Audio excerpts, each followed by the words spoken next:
It appears that the family of the deceased Mississippi teen Nolan Wells is about to file a major lawsuit, and they responded last night to a narrative from one of Nolan's purported friends. And there is another one of Nolan's friends who also took legal action against what he claims is misinformation. There is a lot to get into, and we're going to talk about it right now. Welcome to Sidebar, presented by Nolan Crump.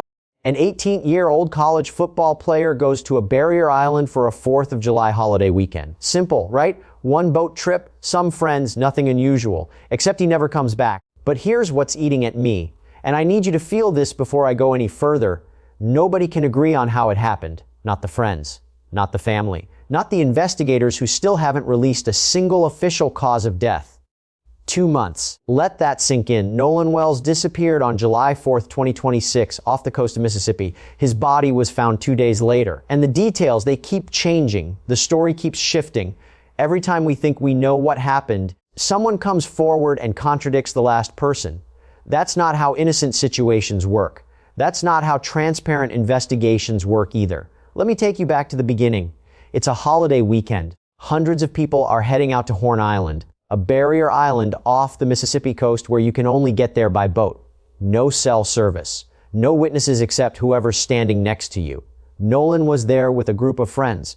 Young, college-aged, mixed group. They're celebrating. They're having a day in the sun. And at some point during that afternoon, Nolan just vanishes. By that night, he's reported missing. By the next evening, he's dead.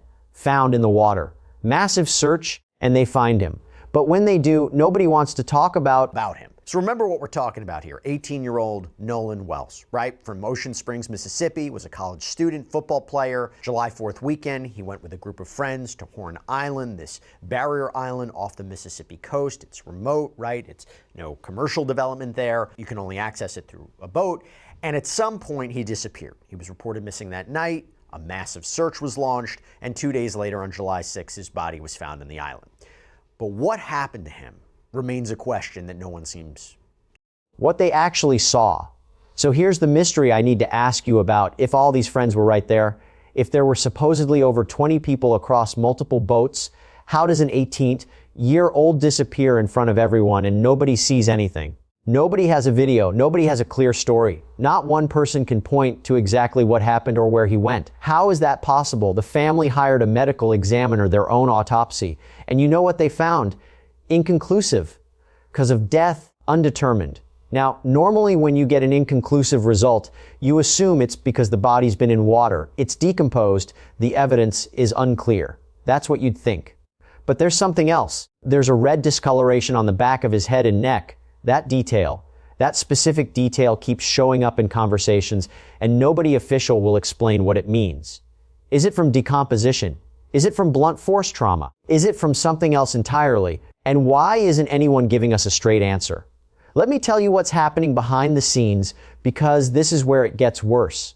The family brought in civil rights attorney Ben Crump. They're not waiting for answers from the state.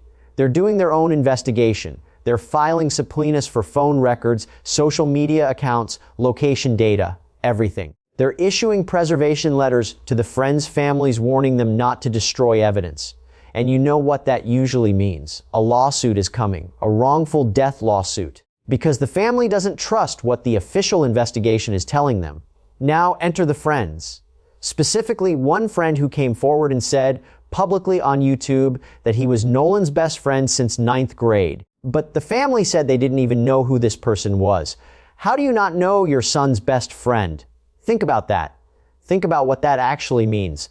Either the family is lying or the friend is lying. There's no middle ground. And then other friends started talking too. They said nobody tampered with Nolan's phone. Nobody deleted anything. Nobody did anything wrong. They're defending themselves without lawyers beside them, and they're crying on camera talking about how much they loved Nolan. But the more they talk, the more inconsistencies pile up. Tristan Shepard, who we've talked about before, purportedly Nolan's friend, spoke on the Officer Tatum YouTube show, and he was previously been interviewed by other outlets. He denied having anything to do with Nolan's death. On the Officer Tatum show, he said that Nolan's mom got on TV, claimed she didn't know him, and he said that couldn't be further from the truth, that he and Nolan met in the 9th grade, that Nolan was his best friend, that their friend group is mixed race, so that kind of is going against the narrative that race had something to do with what happened to Nolan. On Cuomo last night, Chris asked Elmore if he knows Trayston. Elmore said, "No, I don't. Just because you park your vehicle in someone's yard doesn't mean..."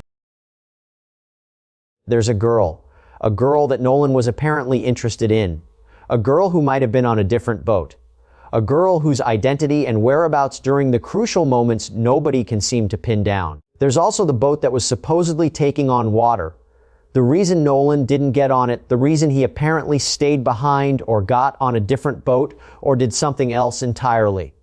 We've heard 5 different versions of this story, 5 different timelines, 5 different explanations. But no one, and I mean no one, is being held accountable for the contradictions. Play. My question, legal question, and then I'll talk about the phone in a second because it was a part of the interview where Ben Crump talked about the phone. If you are going to do interviews, if you're going to go put out a narrative, that could expose you to potential jeopardy, whatever you say, legal jeopardy. The other way of looking at it is if you really didn't do anything and he really had nothing to hide and you wouldn't do these interviews. So I'm just curious, like the fact that they're doing the interviews, him, Warren Hudson, does that suggest to you maybe they had absolutely nothing to... And then there's the toxicology report. Reports say Nolan might have been heavily intoxicated. If that's true, if he was that drunk, wouldn't someone step in? Wouldn't someone watch him near the water? But instead, the narrative we're getting is that an entire group of young adults, 20 people, didn't notice a kid they supposedly loved drowning in front of them. They didn't see an attack. They didn't hear anything. They didn't record anything. Nothing. Not a single piece of evidence of foul play. Except also, and this matters, not a single piece of evidence ruling it out either. Ben Crump, again, he was on with Cuomo, talked about the phone. So there's a whole lot of talk out there about whether Nolan reportedly left his phone behind, why did he do it, whether any data was deleted from it. Now, Nolan's purported friend Warren Hudson told Brandon Tatum on this YouTube show, there was no reason for us to get on Nolan's phone. No one touched Nolan's phone. If none of us had touched Nolan's phone, then, there's no reason for anything to be deleted. Ben Crump said to Cuomo last night, quote, his mother called his phone repeatedly with no answer. That raises questions. That's all we want to get to. Nolan Wells was someone's son. He was someone's friend.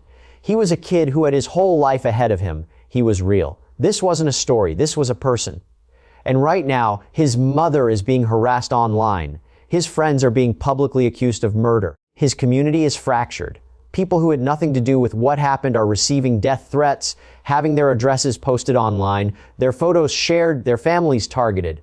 All because all of us, the true crime community, the online investigators, we decided we knew what happened before we had any actual evidence. But here's where the system fails. Here's where it always fails. When a family doesn't trust the official investigation, when they hire their own lawyers and their own experts, the state doesn't like that. Law enforcement doesn't like that. Because now there's going to be a civil lawsuit running parallel to any potential criminal investigation. There's going to be depositions and discovery and lawyers fighting in court. And suddenly, the witnesses who might testify in a criminal trial are now potential defendants in a civil case.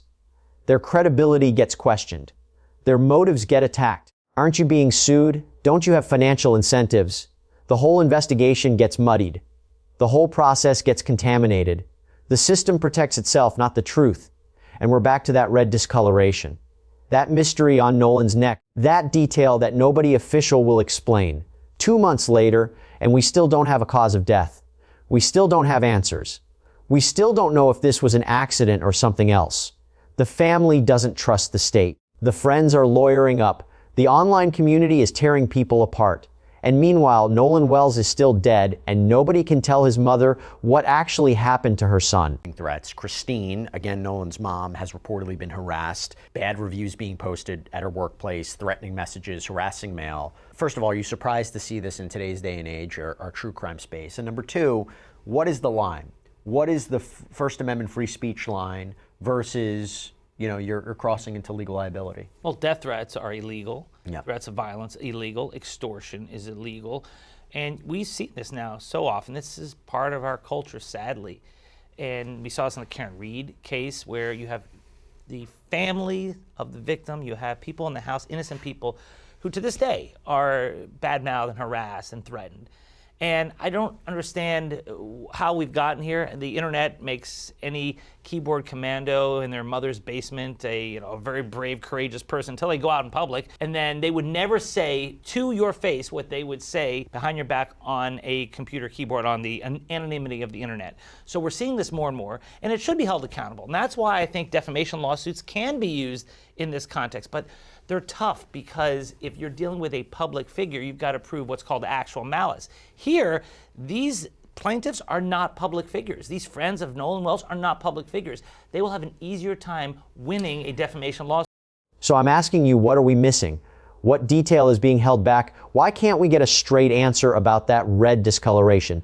Why are the timelines so inconsistent? Why is one friend saying he was close with Nolan since 9th grade while the family claims they never even knew him? And most important, why 2 months into this do we still not have official answers? What is the state waiting for? What investigation could possibly take this long? Sure. But the fact is that people can't keep secrets, right? Mark Twain said 2 people can keep a secret if one of them is dead. Mm-hmm. If this were the case, if people had seen something, you'd think that it would have gotten out. So it looks like that he drowned in an area where people weren't looking or no one noticed it, sadly. But if there was an attack, violence, where it's multiple combatant action, yes, someone would have seen, heard something, even recorded it. That to me makes it impossible that that actually happened. That's why I think that there was an accidental drowning. Drop your theories in the comments. Tell me what you think, because right now, all we have are questions. And that, more than anything else, is what's keeping this case alive.